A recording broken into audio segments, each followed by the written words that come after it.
Oh, di ba? Oh, ganda, di ba? Oh, nasa na ngayon yung white lady? White lady, come here. So ito yung perks kapag ikaw lang mag-isa nagra-ride. Ayan, wala kang kuusap kundi sarili mo lang. Hindi, may ano naman yan may advantage naman yun, tsaka disadvantage. Maganda kasi kapag solo ride ka, nagagawa mo kung anong gusto mo. Iihi ka sa gitna ng kalsada, iihi ka sa gilid, o gusto mo iihian mo yung aso na nakakalat sa kalsada. Pwede mo ang ganon, di ba? So kapag ikaw lang mag-isa, syempre pwede ka mag-stop kahit kailan mo gusto. Mag-stop ka sa gitna ng kalsada, pwede. Pag pictorial ka, harangan mo yung kalsada, pwede. Gusto mo lang dumadaan. Kung may dumadaan, mahiya ka naman, masyado makapal ang mukha. Okay? Entiendes? Okay, maambon. So ang disadvantage naman kapag ikaw lang mag-isa, ayan, mukha kang tanga. Kausap mo yung sarili mo. Siyempre kailangan mo libangin yung sarili mo dahil kung hindi, aantokin ka. So maanda lang yung biyahe, di ba? Pag ikaw lang pag inaanto ka, so kailangan mo buhayin yung sarili mo.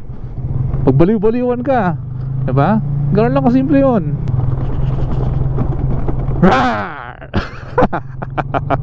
Tinakot yung aso. Hoy! Ano to? Wala na akong makita. Hoy! Sobrang kapal. Ano? Laban? Laban yan. Oh! Tinakot yung aso. Baliw. So yan, in less than 1 hour nasa Narvacan na ako. Dapat hindi doon yung daan ko sa taas ng Banggit, dapat doon yung daan. Mas malapit doon. Tsaka ayon kay Google Maps, mas mabilis. Ngayon, naka-receive tayo na update sa organizer na wag daw dumaan doon kasi sarado daw yung kalsada.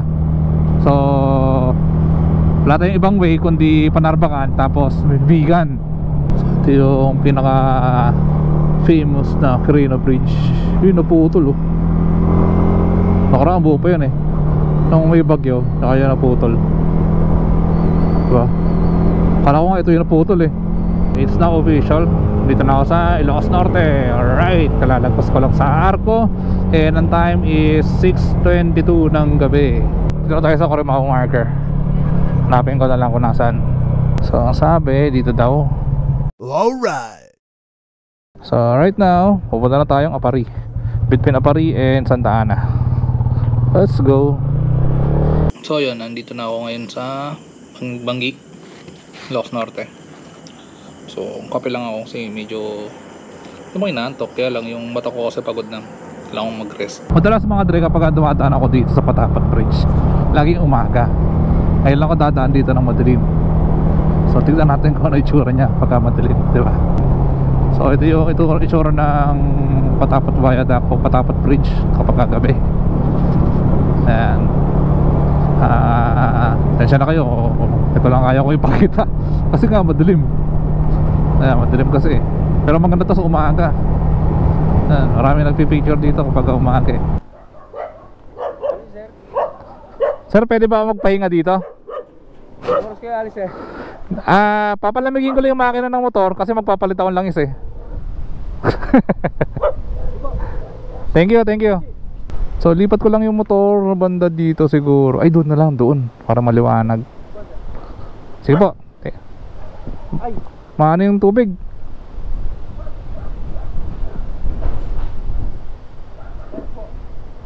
Thank you sir. So ayan yung gagamitin natin lang yun. So Repsol na Racing 10W40 na 1 liter. So isang ganito lang naman kailangan natin malamigin na natin. Let's go. Natry mo na bang mag-change oil sa madalang araw tapos nasa kalsada ka, nasa biyahe ka? Ayaw na ba yun? Hindi mo pa nagagawa yun, si Mingson lang gumagawa nun. Alright, let's go. Pahinga muna bagets. Ha? Found something. So kailangan lang talaga ng sipag at tiyaga. So meron na tayong lalagyan. Sir, tuloy na po ako. Thank you thank you. Wala na. Thank you po. So shout out dun sa mga police na asahin dito sa Ilocos Norte kung saan tayo nagpahinga. Very accommodating sila and talagang pinagpahinga nila ako ng gusto. Dahil naiintindihan nila kung ano yung ginagawa ko. Grabe, ang ganda ng kalsada dito, oh. Very visible. Street lights din. Kahit mahina yung headlight mo, makikita mo yung kalsada. Meron kang guide. Katulad sa pag wala niyan, hirap makakita talaga. O, diba? Alright. Dito na tayo sa Kasiguran Road natin. Papunta na tong Dinadyawan. Tingin lang tayo ng pagkain. Tingin muna tayo bago tayo magtanggal ng helmet. Baka kasi wala tayong magustuhan, diba? Sexy naman ni ate. Iksi na short. Dito na lang tayo kumain. Kakain dito dahil sa maiksing shorts. So, yung naman ni ate. Ganda ni ate, oh, ng ganda. Yun. Dinuguan. Magkano isang order? 90 po. 90. Bigyan mo ako na. Rice. Ay, 70 ang ulam. 70 ang rice? Yung ulam. Grabe na, mahal naman ang rice. Ano kasi rendon? Motivational rice. Bigyan mo ako ng isa nito, tsaka isang sinigang. Walang kanin. Wala pong kanin siya. Oo, diet ako eh.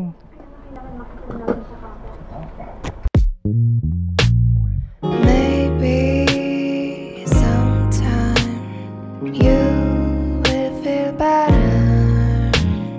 I'll sing for you now. Maybe I said, do you feel alright? You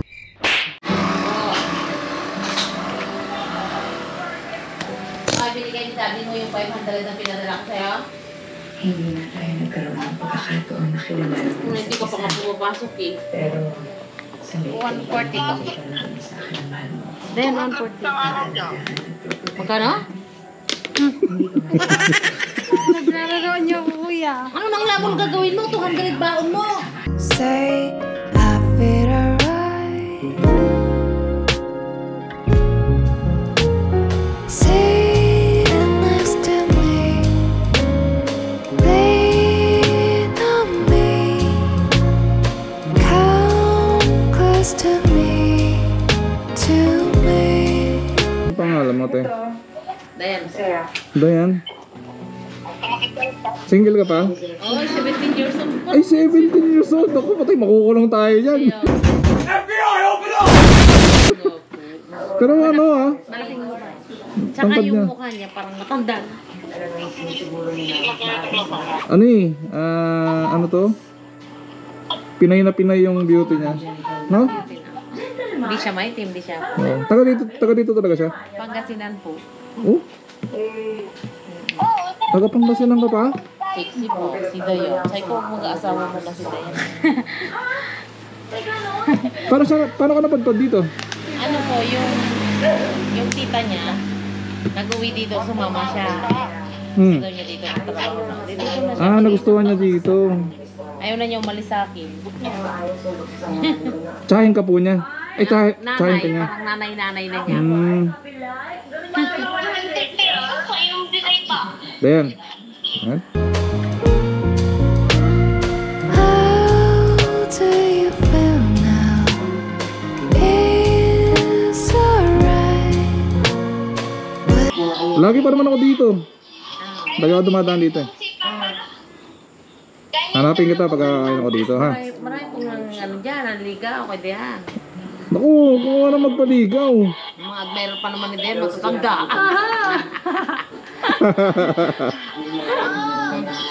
Wala ka ng balak mag-aral. Mag-aaral po yan, pag-aralin ko po. Ayun. Kasi hindi po kasi siya nakagraduate ng high school. Pag-aaral po. Mag-aral ka mabuti. Huwag ka mag-aasawa agad. Ang lalaki, hindi mo uubos yan sa mundo.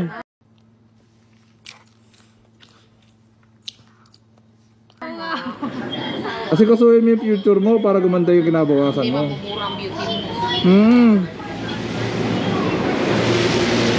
Nagkakaroon ka mabuti ha.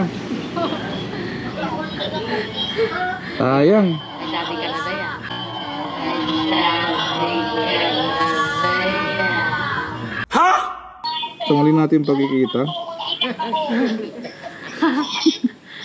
Pagbalik ko rito, 18 ka na. Paano sir ka mo may wedding ring ka naman? Ayun, hindi ko naman siya nililigawan eh. Sinabi ko lang naman na pagbalik ko, 18 na siya. Talaga to si nanay eh, oh. Siyempre, abagay talaga ang nanay. Oh, basta mag-aaral ka mabuti ha. Okay, bye-bye. Para sa inyo, tinanong ko na yung pangalan niya. Okay, doon ang pangalan niya. Yung Facebook kayo na maghanap. Bawal eh. Baka mabatas tayo ni Mrs. Minson. Alright. So, nandito na kami sa I Love Ampere. So, kasama ko ulit yung Team TNE. Ito ko lang sila na nakabutan. Ay, ako pala inabutan nila dito. So, ito na ito yung 15th or pang 14th na marker namin. Ganda ng buwan, no? Oh, kahit hapon lang. So, yun mga dre. Ayun nga, kaya nga sabi ko kanina, sinusubukan talaga kami. So si Lady Rat sa main lang, na-distract siya sa kanyang cellphone kasi tinitignan niya yung mapa. Parang naiinip kasi lahat kami naiinip na eh. Dahil ba't parang ang tagal lahat, diba? Parang ang tagal na yung makarating. So from here 10 kilometers pa. So hindi ko lang alam kung gaano ka. Ito pala, tapos na pala yung rough road. Barangay Umiray, ito na pala eh. Hindi na kami magbabangka eh. Oh, ang galing. Alright. So yung mga dala, ito yung Umiray Bridge. Dalawang klase to. Umiray Bridge sa Quezon. Yun, yung may nakalagay na Umiray Bridge by General Nakar Quezon. Yung part na siya ng Quezon. However, itong part na to, part to ng Dingkalan. So pasensya na Team TNE. So hindi ko na kayo na-videohan isa-isa sapagkat napakadilim din sa pwesto natin. Inaabangan kong umalis din kaya tayo agad eh. Naintindihan ko pa dahil mga pagod na kayo. Kailangan nyo magpahinga. Samantalang ako, ayan, magpo 48 hours na po akong gising, nagmamaneho. Pero okay lang po yun. At least, di ba? Isang achievement sa akin yun dahil first time kong gawin to. Almost 48 hours ako na nagising. So yun, for this part of Luzon Quest 5,000 kilometers endurance challenge, salamat sa lahat ng nanood. See you in my next one. Wait for the second part, which is the south one naman. Diba? See you. Rock and roll.